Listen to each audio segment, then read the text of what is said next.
Good afternoon. My name is Larry Sinclair. In regards to the Obama incident, I flew out of Colorado Springs, Colorado to Chicago on November 2nd, 1999, arriving in O'Hare early in the morning of November 3rd. I went to the Chicago area to attend the graduation of my godson, my best friend's son, from basic training from the Great Lakes Navy Training Facility. I made reservations at the Comfort Inn and Suites in Gurnee, Illinois, based solely on the location to the training center. On November 5th, 1999, I hired the services of Five-Star Limousine. Excuse me. I had hired them both for November 5th and November 6th of 1999.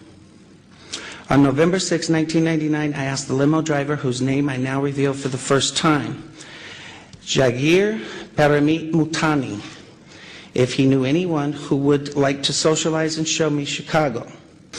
Mr. Mutani understood that I was looking for someone who knew Chicago and would enjoy socializing. Mr. Mutani said he knew someone who was a friend of his.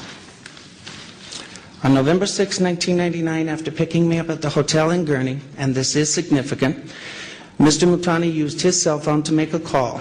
That call was made to then Illinois State Senator Barack Obama to set up an introduction between myself and Senator Obama. Upon arriving at the bar and exiting the limo, Senator Obama was standing next to Mr. Mutani, and I was introduced to Senator Obama by name. Later that evening, in a bar which I believe was called Alibis, and I state believe because I have failed so far to get Citigroup to provide the credit card receipts that has the actual name. I mentioned I could use a line or two to wake up. Senator Obama asked me if I was referring to coke, and I stated I was. After stating I was, Obama stated he could purchase cocaine for me and then made a telephone call. This too is significant, from a cell phone to a presently unknown individual, during which Senator Obama arranged the cocaine purchase. Senator Obama and I then departed the bar in my limousine and proceeded to an unknown location where Senator Obama exited the limousine with $250, which was provided to him by me. Returned a short while later with an 8-ball of cocaine, which he gave to me. I did ingest a couple of lines of cocaine, and shortly thereafter, Senator Obama produced a glass cylinder pipe and packet of crack cocaine from his pocket. Obama then smoked the crack cocaine. I performed fellatio on Senator Obama in the limousine during the time Senator Obama was smoking crack cocaine, after which I had the driver take me to my hotel, the Comfort Suites, Gurnee, Illinois. The following day, November 7th, 1999, Senator Obama appeared at my hotel room, unannounced, uninvited, where we again ingested cocaine, and I again performed fellatio on Senator Obama. Significantly, both the driver's telephone call to Senator Obama and his call to the drug dealer should appear on the driver's and Senator Obama's cell phone billing statements. In the fall of 2007, September 2007, I contacted the presidential campaign of Barack Obama to request solely that Senator Obama publicly correct his stated drug use record to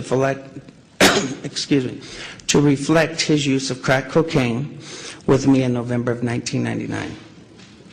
When I made the first contact, I left with the presidential campaign of Senator Obama a telephone number for the campaign to return my call. The first number I provided was a Texas cell phone number. From the period of Labor Day weekend 2007 through November 18th of 2007, I did provide a total of 4 different callback numbers to the Obama campaign. As I had moved and I had changed the numbers to reflect locally my place of residence at the time. In late September to early October 2007, I received a call from a male who identified himself as a Mr. Young, stating he was calling in regards to calls I had made to the Obama campaign. This first call was in fact an attempt by Mr. Young to obtain from me the identities of anyone I had contacted concerning my 1999 allegations against Senator Obama. This first call shocked me in that this Mr. Young, the first call was in fact an attempt by Mr. Young to obtain from me the identities of anyone I had contacted concerning my 1999 allegations against Senator Obama. The first call shocked me in that this Mr. Young asked me why I had not asked Senator Obama to disclose the sexual encounters I had with Mr. Obama in 1999. I was shocked, as I had never mentioned to the campaign or anyone working for the campaign, any sexual encounters, as my call was prompted by drug allegations only. The call ended with Mr. Young stating I would hear from someone in a few days. In mid to late October 2007, I received a second call from this Mr. Young, at which time I clearly became aware that this individual was personally involved with Senator Obama rather than just an employee of his campaign. The tone of the conversation had a sexual nature. Mr. Young did not once advise me how he obtained my phone number, which by this time had now changed to a Delaware number.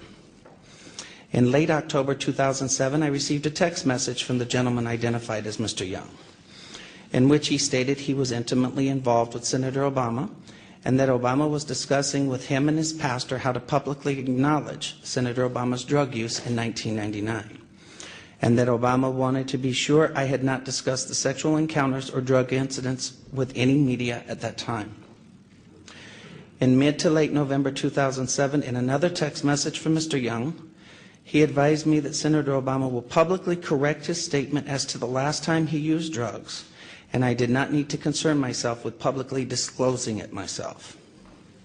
The last contact I had with Mr. Young was in early December 2007, when he made it clear to me that Senator Obama had no intentions of publicly acknowledging his 1999 use of crack cocaine, and that Mr. Young was in fact doing nothing more than milking information from me for Senator Obama's use. I later learned that A. Donald Young, the choir director of Reverend Wright's Trinity United Church of Christ, Obama's now former church, and who was openly homosexual, learned that he was murdered on December 23rd of 2007. I have cooperated with the Chicago Police Department in this matter by providing them the telephone numbers I was using during the fall of 2007.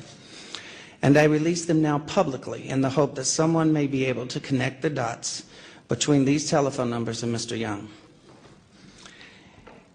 In what I now realize was a naive and uncounseled decision, I posted in January 2008 a video on YouTube where I related the above information regarding my liaisons with Senator Obama in 1999.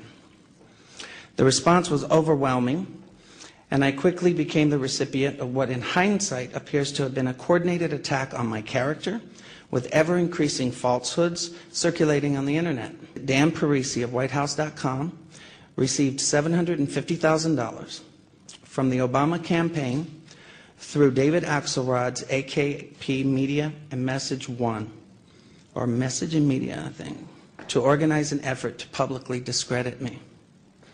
When I confronted Dan Parisi with this allegation, he did not deny it. The polygraph results, as misrepresented, were immediately seized upon by the blogger community, and I became the subject of vicious lies about me. I was forced to file a lawsuit in an attempt to stop those lies about me that had been circulating. That lawsuit sought to obtain the proof of what I was saying about my contact with Senator Obama through subpoenas for the identities of the anonymous bloggers, so they could be linked to the Obama campaign and relevant records of the cell phone companies to prove the truth of my allegations. To date, though the lawsuit is now over 90 days old, Judge Henry Kennedy has refused to permit the suit to move forward so this evidence may be obtained. In conclusion, in sum, you can discredit my story, and then you can make your decision on who should be next President of the United States. The burden is now off of me, as I have told my story without the distortions that have been intentionally heaped on me, and what my lawyer tells me is an ad hominem attack. Shoot the messenger so you don't have to hear the message he is bringing. I'm now done. It's for others to find the corroborating evidence of my story by locating the limousine driver, Mr. Mutani, by checking the telephone numbers related to Donald Young and Senator Obama. I leave you with these questions that I've asked of Senator Obama, but in which he, of course, refuses to answer. Who wants to be the next President of the United States? Has refused to answer. Number one, why won't Senator Obama provide his cell phone numbers and telephone records for all his personal and official cell phones held by him for the time period of no more than November 3rd through November 8th of 1999 when we met? Two, Why won't Senator Obama provide his cell phone numbers and telephone records for all his personal and official cell phones held by Senator Obama for September 2007 through December 23rd of 2007, the murder of Donald Young? 3, why won't Senator Obama provide all email communication, both personal and campaign related to and or from AKP Media and Message from January 18th, 2008 through February 29th of 2008 for Senator Obama, David Axelrod, and David Plouffe? 4th, why won't Senator Obama provide proof of all payments made from AKP Media, Obama for America, David Axelrod, David Plouffe, and Senator Obama's accounts for the period of January 18th, 2008 through February 29th of 2008? On a website that we posted today, LarrySinclair.org, you will find the documents that I have referred to in the statement.